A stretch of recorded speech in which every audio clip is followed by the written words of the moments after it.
নমস্কার, আজ আমি নিয়ে এলাম ঝিঙে আলু দিয়ে কাতলা মাছের পাতলা ঝোল।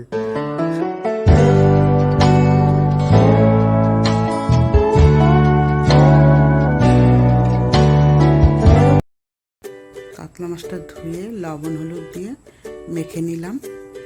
এইদিকে আমি একটা বড় সাইজের আলু আর একটা বড় সাইজের ঝিঙে নিয়ে এটাকে কেটে নিলাম। কেটে নিয়ে কড়াইয়ে তেল বসিয়ে আমি মাছগুলো ভেজে নেব।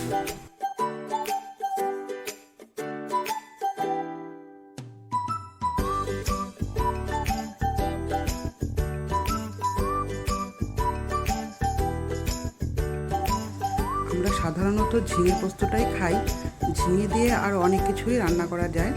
আমি আজকে কাতলা মাছ দিয়ে ঝিঙের ঝোল করব, আলু ঝিঙের ঝোল। এরপর আমি ঝিঙের আরও অনেক রেসিপি করে আপনাদের দেখাবো, আমার পাশে থাকবেন। মাছগুলো আমি ছেড়ে দিলাম তেলে, মাছগুলো আস্তে আস্তে সব ভেজে নেব।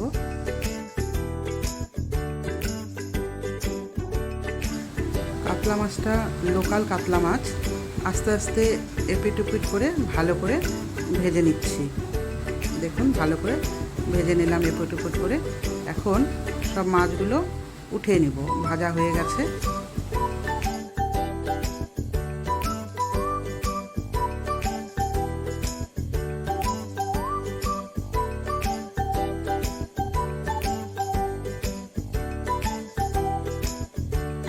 মাছের মাথা আর লেজাটা ভাজা হয়নি, এটাও আস্তে আস্তে ভেজে নেব।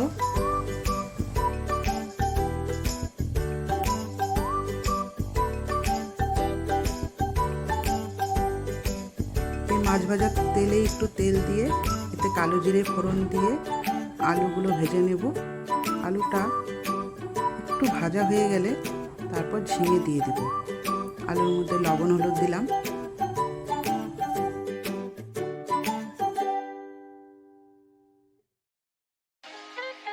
এখন ঝিঙেগুলো দিয়ে দেবো। আলুর সাথে একবারে যদি আমি ঝিঙেগুলো দিয়ে দিতাম, ঝিঙেটা নরম হয়, সব গলে যেত। এর জন্য ঝিঙেটা একটু পরে দিলাম।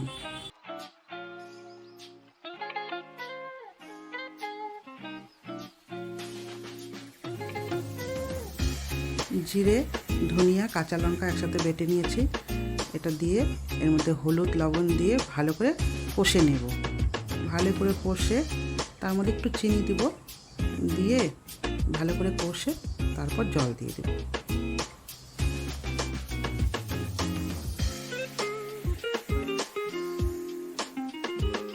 জল দিয়ে দিলাম।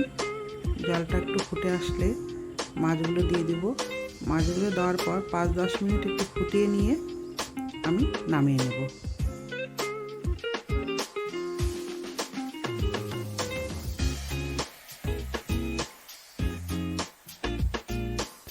ঝোলটা হয়ে গেল, এখন আমি নামিয়ে নেব।